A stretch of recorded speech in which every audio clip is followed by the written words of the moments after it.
Gold पर चर्चाएं फिर से शुरू हो चुकी हैं क्योंकि गोल्ड का भाव रिकॉर्ड ऊंचाई के करीब है और इस भाव पर गोल्ड के बड़े खरीदारों में एक एक्सचेंज ट्रेडेड फंड्स यानी ईटीएफ्स ने सोने की खरीदारी बढ़ा दी है। गोल्ड के एक्सचेंज ट्रेडेड फंड्स की गोल्ड खरीद बढ़ने से सोने की कीमतों पर किस तरह का असर पड़ेगा, आइए समझते हैं। मई के दौरान अंतर्राष्ट्रीय बाजार में सोने की कीमतों में $2477 प्रति ऑन्स की हमने रिकॉर्ड हाईस को देखा था और मई ही वो महीना था जिसमें गोल्ड के एक्सचेंज ट्रेडेड फंड्स एक साल बाद सोने के नेट खरीदार बने थे। तब से लेकर अब तक सोने की कीमतें ऊपरी स्तर पर बनी हुई हैं। भाव $2400 के इर्द गिर्द घूम रहा है और इस ऊंचे भाव पर गोल्ड के एक्सचेंज ट्रेडेड फंड सोने में अपनी खरीदारी बढ़ाने में जुटे हुए हैं।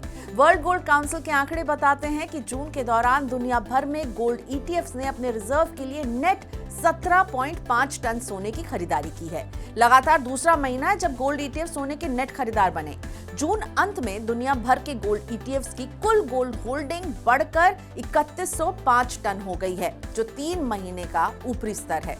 इससे पहले मई में भी इन ईटीएफ्स ने अपने रिजर्व के लिए नेट करीब 8 टन सोने की खरीद की थी। वैसे आपको बता दें, जून के दौरान गोल्ड की खरीद बढ़ाने में भारतीय गोल्ड ईटीएफ्स भी आगे रहे हैं। भारतीय गोल्ड ईटीएफ्स ने जून के दौरान करीब 1 टन सोने की खरीदारी की है। सबसे ज्यादा खरीद निप्पॉन गोल्ड ईटीएफ की तरफ से हुई है। इसके बाद एचडीएफसी और यूटीआई गोल्ड ईटीएफ ने ज्यादा सोना खरीदा। दुनिया भर में गोल्ड ईटीएफ सोने के बड़े खरीदारों में आते हैं और केंद्रीय बैंकों के बाद इन्हीं के पास सबसे ज्यादा आधिकारिक गोल्ड रिजर्व है।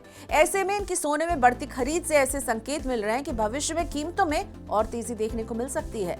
बाजार के जानकार भी यही मान रहे हैं। एचडीएफसी सिक्योरिटीज में कमोडिटीज की विशेषज्ञ अनुज गुप्ता का कहना है कि गोल्ड ईटीएफ्स को भविष्य में सोने की कीमतें और बढ़ने की संभावना लग रही है और जिस वजह से वो रिकॉर्ड भाव पर भी अपनी होल्डिंग बढ़ाने में ही जुटे हुए हैं। अनुज गुप्ता कहते हैं कि लंबी अवधि में सोने की कीमतों में तेजी बनी रह सकती है। इस साल के अंत तक विदेशी बाजार में भाव $2500 का स्तर छू सकता है। तो गोल्ड पर एक्शन तो तेज है और ये भी अनुमान लगाया जा रहा है कि साल के अंत तक हम न्यू हाईस पर देखेंगे गोल्ड को। लेकिन मनी 9 की सलाह है कि सोने की कीमतें रिकॉर्ड तेजी पर बनी हुई है और ऐसे में अगर आप गोल्ड में किसी भी तरह का निवेश करने की सोच रहे हैं तो अपने वित्तीय सलाहकार से जरूर राय ले लें।